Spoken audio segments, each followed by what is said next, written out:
Dengan dipimpin oleh Sekda Kota Palembang, pemerintah Kota Palembang melaksanakan pembukaan pelatihan aplikasi sistem pengadaan secara elektronik versi 4.3 bersama dengan Lembaga Kebijakan Pengadaan Barang dan Jasa di ruang Parameswara Sekda Kota Palembang. Sekda Kota Palembang Harobin Mustafa mengatakan, kegiatan pembukaan pelatihan aplikasi sistem pengadaan secara elektronik versi 4.3 ini digelar dalam rangka sosialisasi Perpres 16 tahun 2018. Perubahan dari Perpres 54 tahun 2010. Kegiatan sosialisasi ini sendiri akan berjalan 2 hari, yakni hingga 23 Januari 2019. Dan semua pejabat pengadaan barang dan jasa yang sudah mengikuti pelatihan diharapkan dapat segera mengaplikasikan Perpres 16 tahun 2018.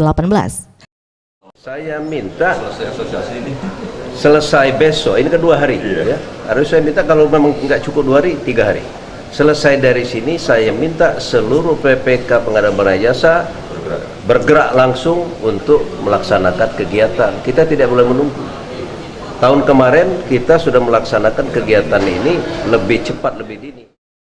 Diharapkan dalam sosialisasi ini para pejabat pengadaan barang dan jasa dari semua OPD di lingkungan pemerintah Kota Palembang dapat dengan serius mengikuti pelatihan, mengingat cukup banyak perubahan yang terjadi dalam prosedur dan sistem Perpres 16 tahun 2018.